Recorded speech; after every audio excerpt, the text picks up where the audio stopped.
It is, and it's actually intimidating because, so what's exciting about it is that you do kind of have this template, if you will, of how to write the book, because I've done 5 now. So it's like, okay, I know what frame's going to be this, and I know what information I need for here. So I kind of have like this template going. So it gets a little easier in that sense. But what's difficult about it, I'm not gonna say what doesn't excite me, but what can be challenging is making sure that it's consistent, but not the same, if you will. So switching it up just enough so people can feel like they have a different story. I always get really nervous because, you know, the series becomes a brand on its own. So when someone picks up and Andrew learns about the book, they're expecting something specific, something they've seen before. So I just don't want to disappoint someone, a buyer, and be like, oh man, this is all this book was? So, but no, it's exciting to just have that template. It's exciting to be able to, I want to become the Britannica of career books for kids. So just starting on this journey of possibly having 26 career books for kids is exciting. Okay, welcome to the podcast, everyone. Living the next chapter, and I have a guest.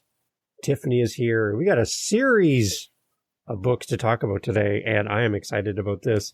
And my guest is also a podcaster, so I get to nerd out on podcasting a little bit too, which I'm really excited about.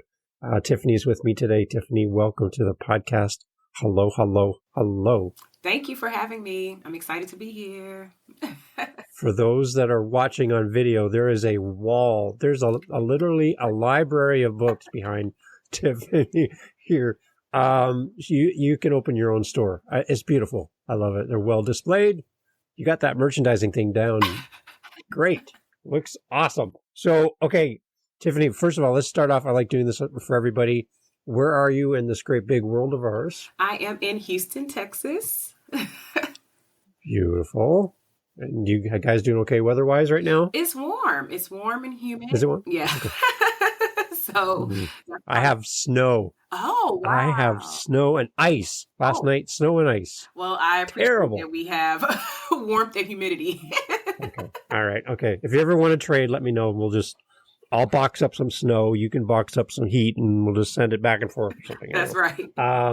Cool. I love it. Okay. So you have a full-time job, and you are also an author and a podcaster and everything, all wrapped up in one.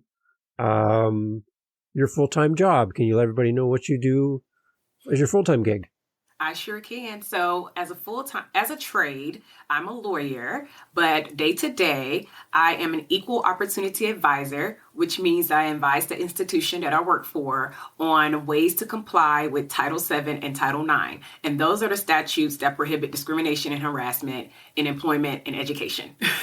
I'm trying to break it down. Beautiful. That's great. Okay. That makes complete sense. I love that. What about that? It brings you to work every day. Why is that so important to you?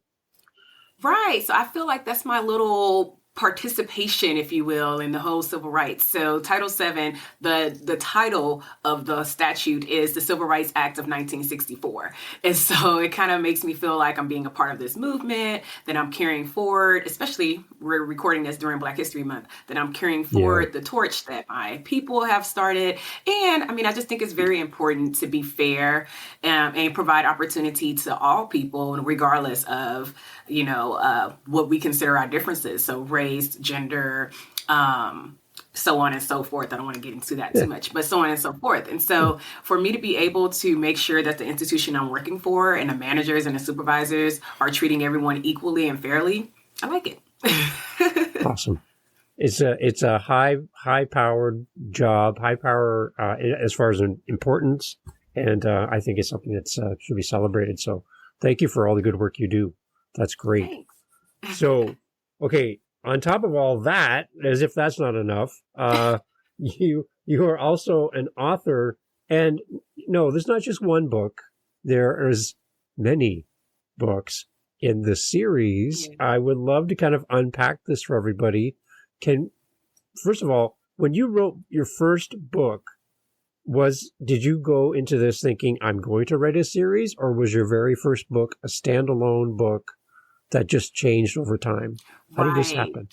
I think it's both. I think the answer is both. So when I Okay. started with Andrew Learns About Actors, that was the first book I published or drafted and published. And I was doing it to just kind of do a bucket list item. I always knew or felt like I wanted to be a writer, and my husband and my mom always encouraged me to become a published author. And so when I moved forward with Andrew Learns About Actors, it was like, okay, yay, I did that. But at that time, I also had on my heart that I wanted to at least write about teachers, lawyers, and engineers. And so I started out as just like one book and we'll see where it goes. But again, like on my heart, I knew that it was going to be at least 4 books that I would write over a course of some time.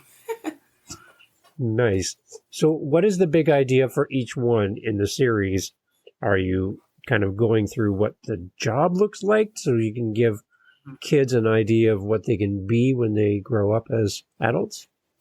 That's exactly right. So it's Andrew's Okay. Career Day book series. So it's intended to make every day and any day a career day.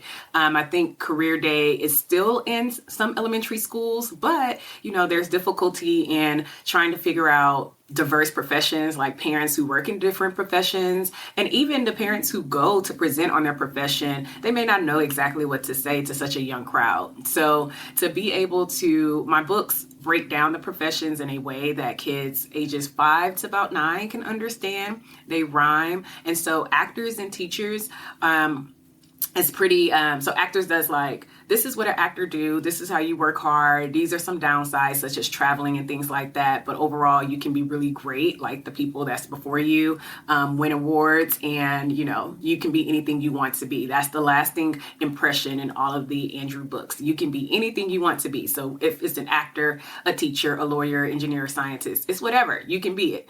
And so lawyers does a really great job, engineers and scientists does a really great job in breaking down these complex technical professions in a way that a kid can understand. Because for me, growing up, I was told I was going to be a lawyer, and I did become a lawyer, and I was fine becoming a lawyer, and I am fine becoming a lawyer, but I didn't Yeah. know what lawyers did, and I don't think any kid know what lawyers do. And I don't know if a parent who's not a lawyer themselves understand what lawyers do other than what we see on TV.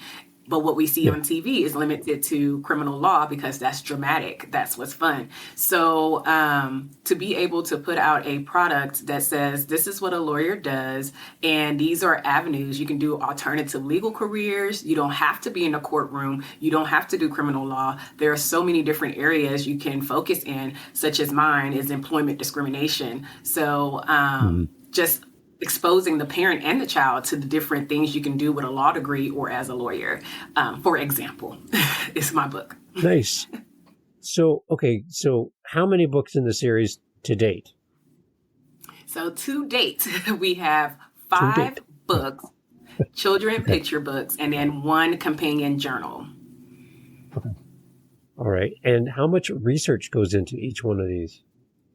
Right. So with actors, there was some research, but it was my first one. So of course I did some research, but as I started continuing on, the research became more prominent. So with teachers, I actually went to my Facebook and I was like, hey, if you had to tell a kid about teachers, what is something that stands out to you? And so got their feedback.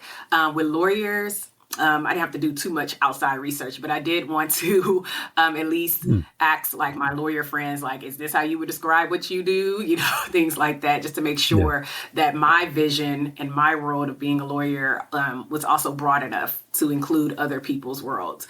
Engineers, I had to do substantial research because I knew nothing about engineers, but in doing my research, I learned that they're so awesome and so necessary. So it was like Hmm. really cool Yeah. doing that. I also hit up my friend, one of my best friends who's an engineer, and my cousin who's an engineer, and was like, hey, tell me, like, does this sound like your job? So I've done the research, but is the research accurate? And what I learned from there is that similar to lawyers, they do different types of engineering. So what was important to them in their day to day was not important to the next one. So I'm like, okay, so just trying to, again, be broad enough, but specific enough to capture the different types of engineering, but specific enough so you can understand what an engineer does generally.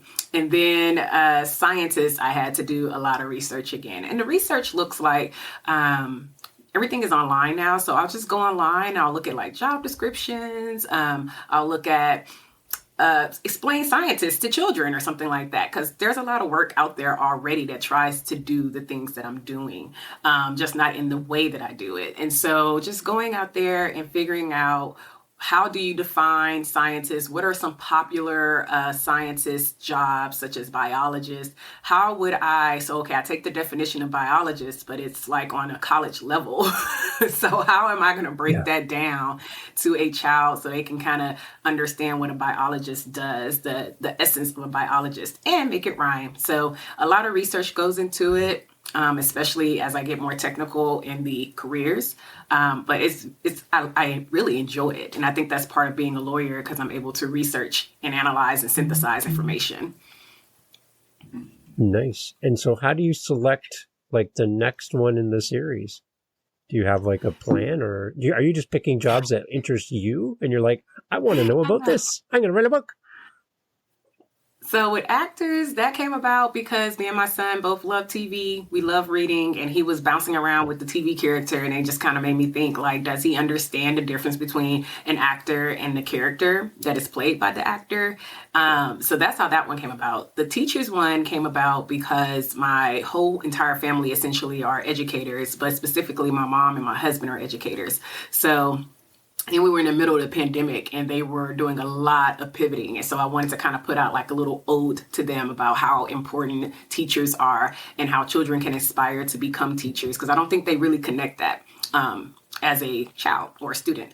Lawyers, of course, that was inspired by me. And how would I tell my son about what lawyers do? And then engineers, I was just thinking about what my family members do, like what else do they do other than being a teacher? And so engineers came to mind. And then scientists was inspired by my son, who swears he's going to be a paleontologist one day. And so I was like, I could write about paleontologists, or I could write about scientists. And so I decided to do it a little bit broader and do scientists. But of course, the story starts off with Andrew declaring he's going to be a paleontologist. So that's how that one came about. Okay, I love it. So what excites you about writing a series rather than just a standalone book? It must be different to write a series. It is, and it's actually intimidating because, so what's exciting about it is that you do kind of have this template, if you will, of how to write the book, because I've done 5 now. So it's like, okay, I know what frame's going to be this, and I know what information I need for here. So I kind of have like this template going. So it gets a little easier in that sense.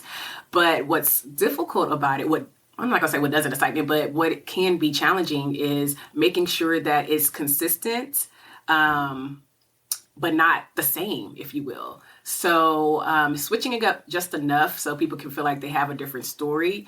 I always get really nervous because, the series becomes a brand on its own. So when someone picks up an Andrew Learns About book, they're expecting something specific, something they've seen before. So I just don't want to disappoint someone, a buyer, and be like, oh man, this is all this book was. So, but no, it's exciting to just have that template. It's exciting to be able to, I want to become the Britannica of career books for kids. So just starting on this journey of possibly having 26 career books for kids is exciting. Wow, that's a big goal. I love that.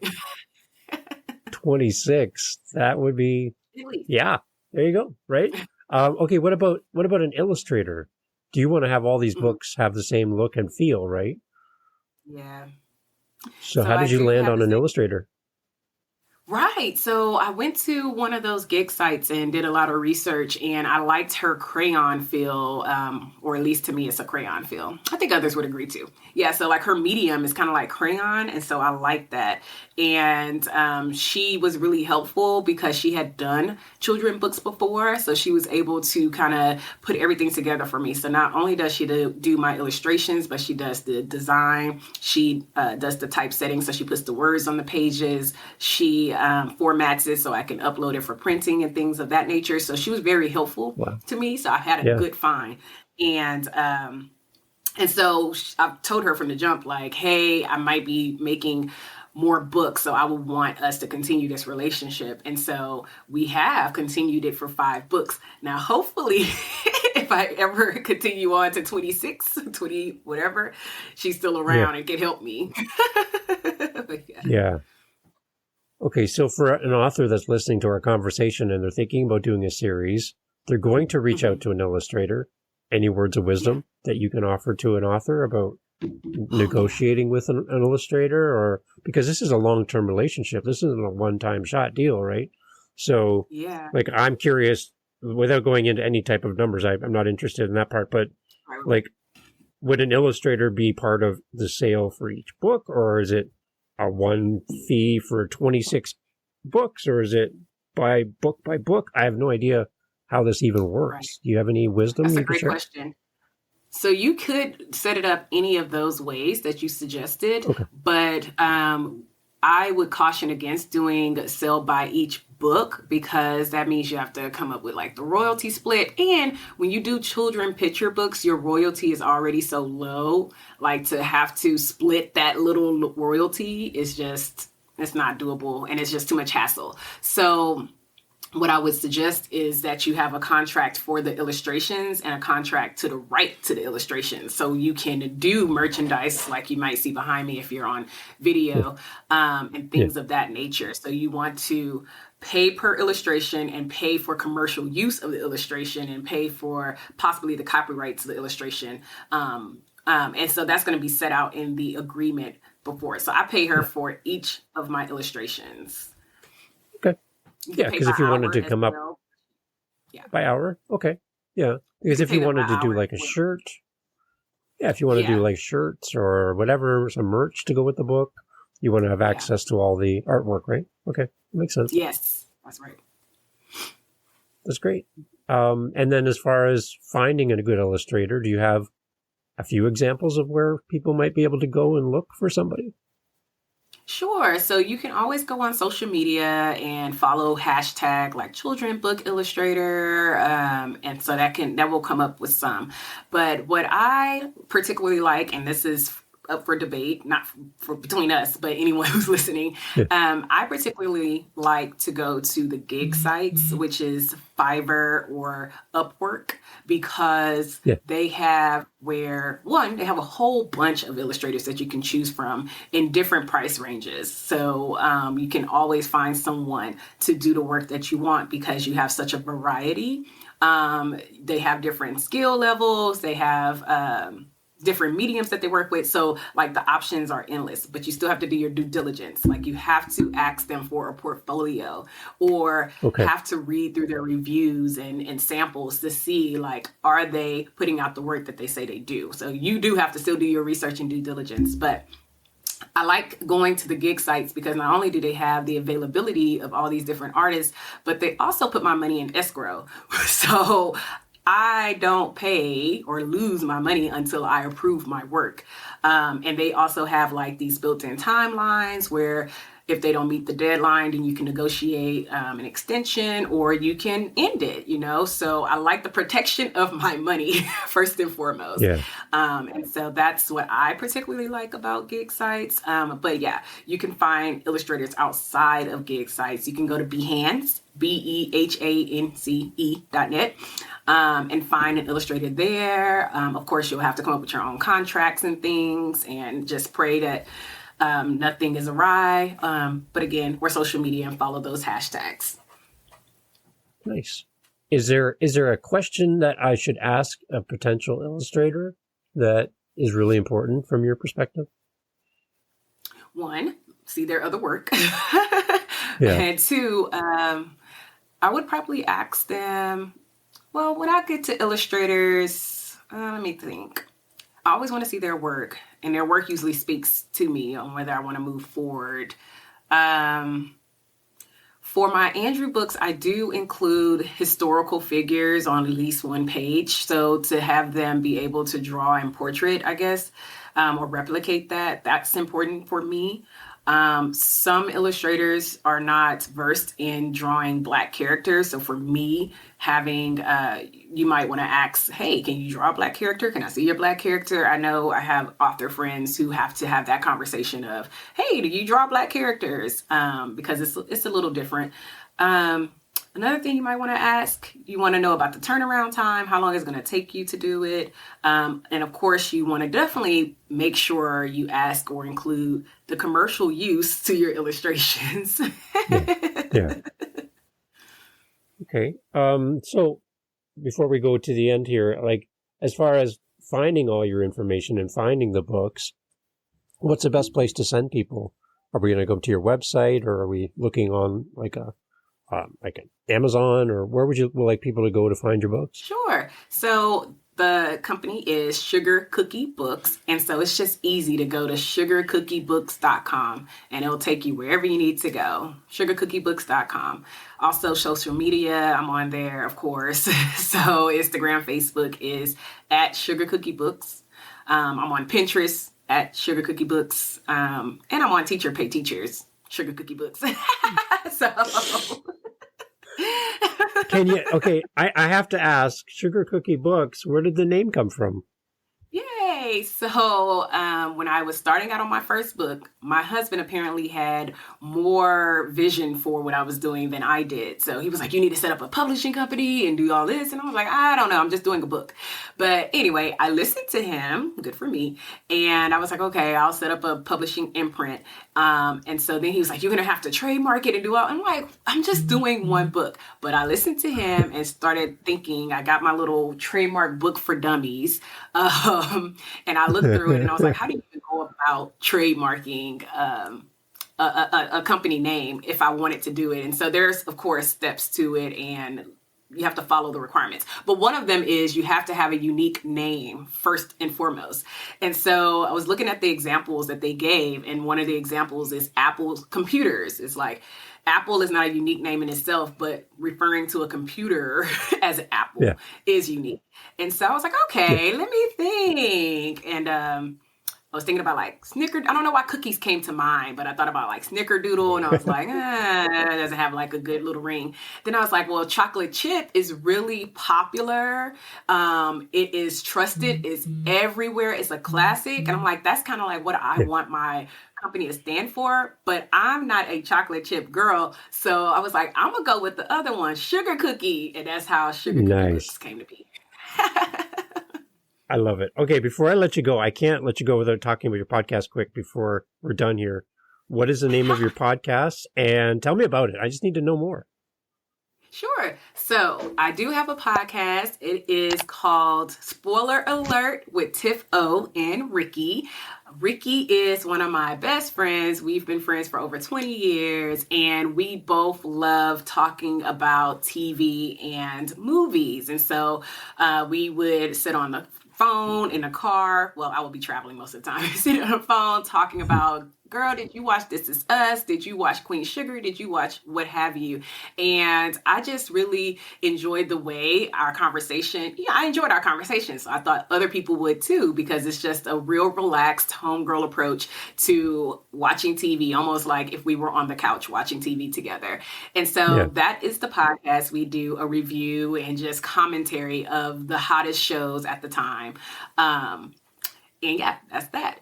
One of our popular shows was the one we did on, oh man, I think I forgot the name of it. I did, but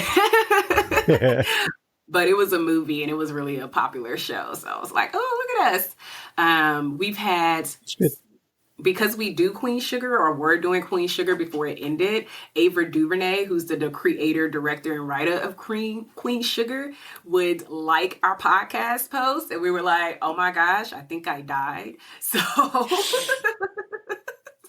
It's amazing, right? Who listens to this, right? Yeah. You just never know. Hey, we're like, and Ava's like really close to Oprah. So we will always joke like, let's get our clothes ready to go on the Oprah show. It's almost time. There you go. I love it. That's amazing. Okay, so we'll have links. We'll have links to everything we've talked about in the show notes. And you're listening to a podcast right now, and you're like, you know what? I need more Tiffany. And you can do that. You can go right from here, right to Tiffany's podcast, and start listening right from the beginning. Right? That's where they should start. Yeah, they can start from the beginning, or actually they can start wherever. If they have a particular show that they watched that we also watched, and they want to hear our take on it, then they can start with that. Or a movie that we've done, they can start with that. It's whatever. It's up to them. Awesome. Okay, so Andrew Learns About is the series. You have to go check it out. And these are going to be great books for your kids. You can read them at bedtime together. You can learn together as a family. Tiffany, it's so great to have you on the podcast. Thank you for making time for me in a very busy day. I really do appreciate the fact that you have time. And again, great display behind you. Looking forward to the next one that's coming in the series. Keep going. Don't stop. And thank you for sharing your time with us today. I really do appreciate it. Thank you so much.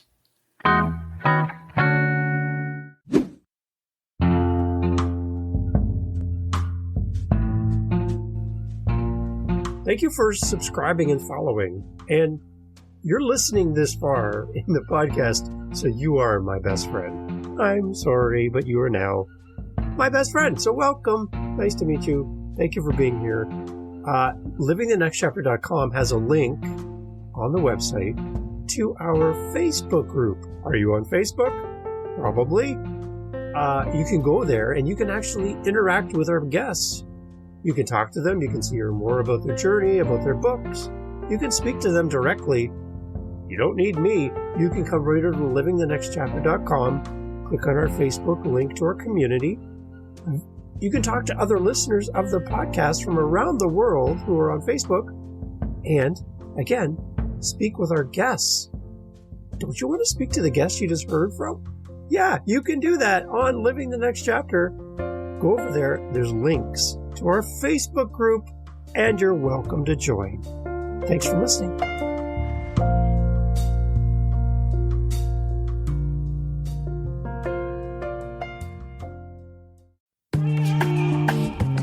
Mindshift Power Podcast, the podcast for teenagers and those who work with them. There's a huge problem in America today. There's a very large disconnect between teenagers and the adults who work with them. I'm looking to bridge that gap with real, raw, honest conversation, not held back by the chains of political correctness. You cannot solve a problem you do not understand. Want to understand teenagers today? Listen to this podcast. This podcast is for teens in the U.S. and Canada. To learn more, go to fatimabay.com/podcast or just look for Mindshift Power Podcast on any listening platform. I look forward to you being a faithful listener.